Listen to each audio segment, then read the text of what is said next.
Hi hello ನಮಸ್ತೆ ಎಲ್ಲರಿಗೂ ಯಶಾಯು ಆಯುರ್ವೇದ ಚಾನಲ್ಗೆ ಸ್ವಾಗತ. ನಾವು ಈ ದಿನ ಶತದೌತ ಘೃತ ಅಂದರೆ ನ್ಯಾಚುರಲಾಗಿ ಮನೆಯಲ್ಲೇ ಆಯುರ್ವೇದದಲ್ಲಿ ಬಳಸುವಂತಹ ಶತದೌತ ಘೃತವನ್ನು ಅಂದರೆ ನ್ಯಾಚುರಲ್ ಮಾಯಿಶ್ಚರೈಸರ್ನ ಯಾವ ಥರ ಮಾಡೋದು, ಏನೇನು ಇಂಗ್ರೀಡಿಯೆಂಟ್ ಬೇಕು ನೋಡೋಣ.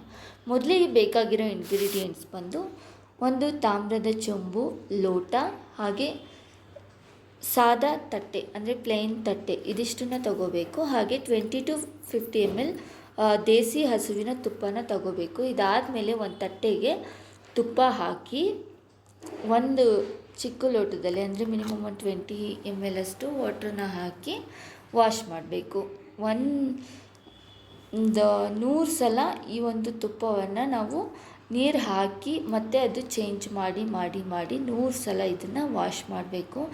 ನೀರನ್ನು ಕೂಡ ಬದಲಾಯಿಸಬೇಕು. ಇದರಲ್ಲಿ ಯಾಕೆ ಕಾಪರ್ನೇ ನಾವು ಬೆಳೆಸ್ಬೇಕಂತ ಹೇಳಿದ್ರೆ, ಅಂದರೆ ತಾಮ್ರದ ವಸ್ತುಗಳನ್ನೇ ಎಲಾಸ್ಟಿನ್ ಮತ್ತು ಕೊಲಾಜಿನ್ನ ಕಂಟ್ರೋಲ್ ಮಾಡೋ ಪ್ರಾಪರ್ಟಿ ಇರುತ್ತೆ. ಅಷ್ಟೇ ಅಲ್ಲದೆ ಇದು ನಮ್ಮ ಸ್ಕಿನ್ಗೂ ಕೂಡ ತುಂಬಾ ಚೆನ್ನಾಗಿ ಕೆಲಸ ಮಾಡುತ್ತೆ ಅಂತಲೇ ಹೇಳ್ಬೋದು. ಅಷ್ಟೇ ಅಲ್ಲದೆ ಆ್ಯಂಟಿ ಆಕ್ಸಿಡೆಂಟ್ ಕಂಟೆಂಟ್ ಕೂಡ ಇರುತ್ತೆ. ರಿಂಕಲ್ಸು, ಆ್ಯಕ್ನಿ ಮತ್ತು ಸನ್ಬರ್ನು, ಇದು ಕಾಲೆಲ್ಲ ಒಡ್ಕೊಂಡಿರುತ್ತೆ ಚಳಿಗಾಲದಲ್ಲಿ, ಹಾಗೆ ಮಾಯಿಶ್ಚರೈಸರ್ ಥರನೂ ಕೂಡ ನಾವು ಈ ಒಂದು ಘೃತನ ಬಳಸ್ಬೋದು. ಶತದೌತ ಘೃತ ಈ ಒಂದು ಹೆಸರೇ ಹೇಳುತ್ತೆ. ಶತ ಅಂದರೆ 100, ದೌತ ಘೃತ ಅಂದರೆ 100 ಸಲ ವಾಶ್ ಮಾಡಿರುವಂಥ ಒಂದು ತುಪ್ಪ. ಇದನ್ನು ನಾವು 100 times ವಾಶ್ ಮಾಡಿದ್ಮೇಲೆ ಬಳಸ್ಬೋದು.